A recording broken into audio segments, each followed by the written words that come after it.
Shalom buat kita semua. Yang saya hormati Bapak dosen dan teman-teman sekalian. Baiklah, saya akan mempresentasikan artikel saya mengenai Dewan-Dewan Gereja Indonesia berevolusi menjadi Persekutuan Gereja-Gereja Indonesia yang diperhadapkan dengan perkembangan PGI dan dokumen keesaan gereja. Baiklah, perkenalkan nama saya Cindy Angelika Suburian, NPM 203590 dari semester 4. Pendahuluan. Lahirnya Dewan Gereja di Indonesia bertepatan pada perayaan Paskah pada tanggal 25 Mei 1950 di Jakarta. Kemudian dalam wadah keesaan Persekutuan Gereja-Gereja di Indonesia yang didasarkan dalam sidang raya ke-10 DGI yang berubah menjadi PGI yang dilakukan di Ambon pada tahun 1984. Dalam perkembangan makna dari DGI menjadi PGI yang berubah dari kata dewan menjadi kata persekutuan, di mana kata persekutuan mengarah kepada yang bersifat gerejawi, yang dilandaskan sebagai tempat orang-orang yang bersekutu kepada Tuhan. Sehingga dalam penggantian kata dewan menjadi persekutuan, mengungkapkan bahwa sejak DGI didirikan pada tahun 1950, menjelaskan bagaimana perjalanan gereja-gereja sebagai perwujudan gereja Kristen yang esa di Indonesia.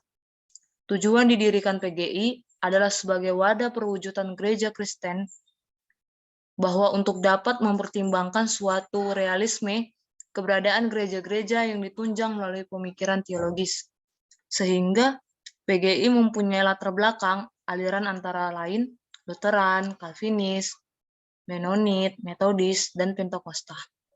Baiklah, dokumen keesaan gereja DKG sejak 1984. DKG berawal dari kata LDKG yang artinya 5 dokumen keesaan gereja. Lahirnya sebagai keputusan Sidang Raya ke-10 DGI di Ambon tahun 1984. Selanjutnya disempurnakan dalam sidang ke-11 PGI yang bertepatan di Surabaya pada tahun 1989.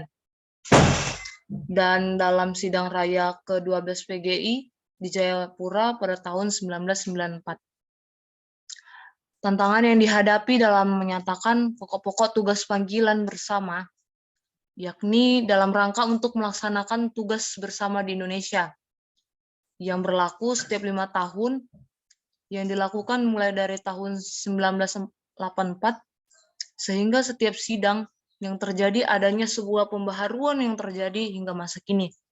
Berkembangnya suatu pemikiran-pemikiran baru, pengalaman dan pergumulan gereja. Maka tidak semua pelayan dan warga gereja memahami secara baik tentang DKG. Dalam revisi menambahkan dokumen yang membahas tentang pernyataan iman, gereja-gereja anggota PGI yang mengungkapkan suatu jati diri gereja-gereja di Indonesia sebagai lahirnya dari bangsa Indonesia. Di samping itu, pokok-pokok tugas panggilan bersama memiliki 4 dokumen, yakni 1. Pemahaman bersama iman Kristen di Indonesia atau dapat disebut PBIK. Tiap gereja merupakan suatu gereja yang esa, kudus, am dan rasuli yang terdapat dalam 1 Korintus 12 ayat 13.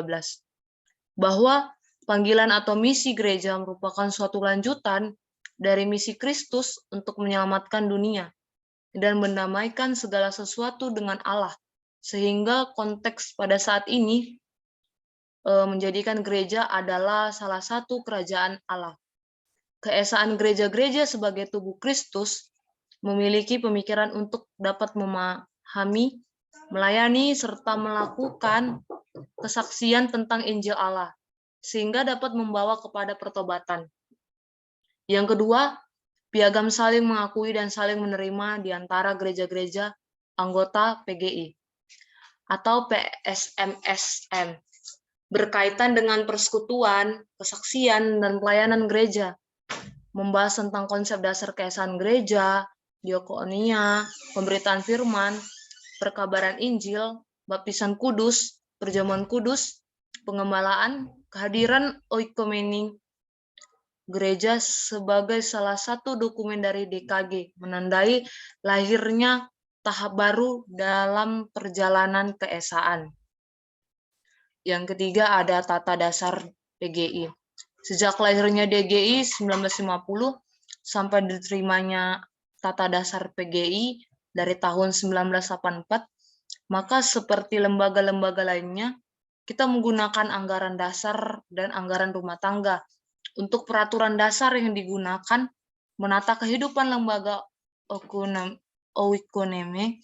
Sementara itu dalam gereja pada umumnya dipakai istilah sebagai tata gereja, cross order atau kirk order.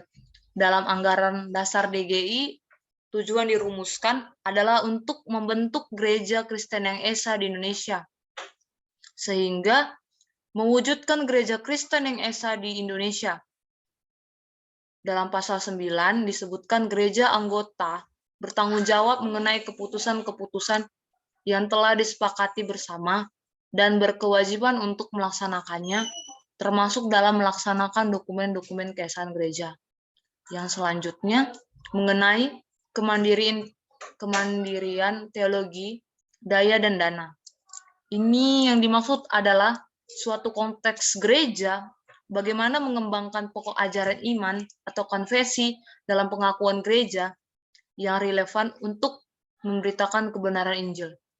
Sedangkan kemandirian daya itu adalah warga, jemaat, atau penjabat gereja diperlengkap untuk memahami penghayatan iman, moral, dan keterampilan dalam melakukan tugas panggilan gereja, serta kita dapat mengetahui kemandirian dana, merujuk kepada kemampuan untuk menata suatu sumber pembiayaan dalam pelaksanaan tugas panggilan gereja, yang dimana memiliki hubungan antara gereja tidak hanya berlangsung gereja PGI, melainkan dengan gereja-gereja atau lembaga Kristen yang bukan tergabung menjadi anggota PGI. Karena setiap gereja adalah perwujudan Shalom Allah yang atau universal yang berada di dunia ini. Terus membahas tema-tema sidang raya. Kita tahu dalam sidang yang dilakukan oleh PGI sebelum berubahnya namanya yang awalnya DGI menjadi PGI. Dalam tema-tema dalam terbentuknya PGI, pada waktu dilaksanakan sidang raya ke-11 PGI pada tanggal 10 sampai 30 Oktober 1989, bahwa yang membahas tentang Yesus Kristus kehidupan dunia. Sedangkan sidang ke-12 dilakukan pada tanggal 21 Oktober 1994 dengan tema Ya Roh Kudus, baharuilah dan persatukanlah kami. Kita tahu dalam sidang raya yang dilakukan sebanyak 12 kali. Dalam sidang raya 1 sampai ke 10 masih menggunakan nama DGI. Maka pada sidang raya ke-11 sampai 12 sudah berganti dengan PGI. Maka dalam tema sidang raya PGI bahwa adanya reformasi yang terjadi, bahwa tema ke-13, ke-12 mencerminkan bagaimana keesaan gereja hadir di tengah-tengah bangsa Indonesia sebagai wujud Shalom Allah dan Trinitatis panggilan gereja, yaitu diakonia, marturia, koinonia. Hingga pada masa kini, gereja memiliki tujuan sebagai menghadirkan kerajaan Allah. Kita tahu dalam sidang yang dilakukan sebanyak 12, dari sidang ke-11, ke-12 sudah berganti dengan namanya PGI. Maka yang dapat terrealisasi dalam kehidupan sekarang adalah bagaimana tugas panggilan gereja dapat terlaksana di tengah-tengah gereja. Bagaimana gereja menjalankan misi Allah di tengah gereja. dan menghadirkan shalom Allah. Selanjutnya, tokoh-tokoh yang mempengaruhi perkembangan PGI.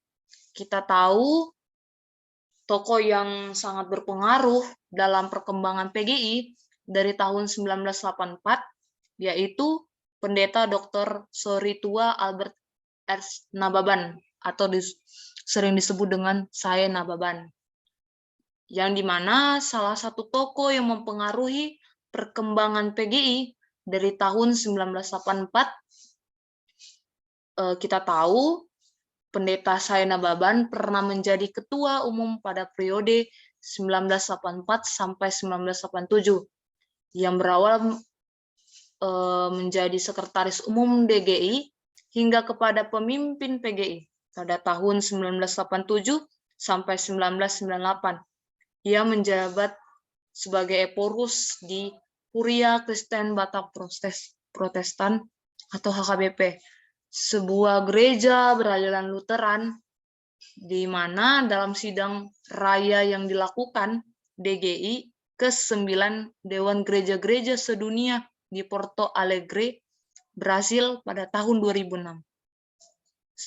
Pendeta Saya Nababan ini juga terpilih menjadi salah satu seorang presiden dari Lembaga Persekutuan Gereja-Gereja Sedunia itu, yang beranggotakan gereja Protestan dan Ortodoks. Dalam proses yang dilalui oleh Pendeta Saya Nababan, bahwa menilai hal tersebut semakin kurang terasa belakangan ini. Ia menilai sejumlah pandangan dalam kekhawatiran kalau yang lain terlalu banyak tahu jadi masalah buat kepemimpinannya. Padahal tugas kepemimpinan dimampukan untuk dapat bertumbuh, menurut kata PGI, di era 1984. Permasalahan yang cukup fatal. Kita tahu kesimpulan gereja kita di Indonesia sadar bahwa gereja itu ikut memikul tanggung jawab agar cita-cita dan harapan bangsa dan negara dalam pembangunan nasional sebagai pengamatan Pancasila, yang dimana pembentukan DGI dari tahun 1950 bertujuan untuk bagaimana gereja Kristen yang esa berdiri di tengah-tengah Indonesia. Wujud keesaan gereja tidak hanya pada keesaan struktural organisasi, tapi juga pada fungsi keesaan itu sendiri. Dalam arti bahwa justru dalam melaksanakan tindakan atau aksi bersama pada keesaan gereja, maka semakin nyatalah misi, visi yang diperbarui melalui tema-tema sidang raya. Dewan Gereja Sedunia menekatkan pada pola, yaitu iman dan tata gereja, kehidupan dan karya gereja, serta misi dan perkabaran Injil. Kita tahu bahwa gereja sebagai tubuh yang hidup dari Kristus, yang hidup harus selalu berusaha menempatkan dirinya di bawah firman Allah, supaya selalu mengalami pembaruan di dalam budi mengenai tentang firman Tuhan. Baiklah, sekian dan terima kasih hasil pemaparan dari artikel yang saya buat. Apabila ada materi yang atau perkataan yang salah, saya mohon maaf. Sekian dan terima kasih. Shalom.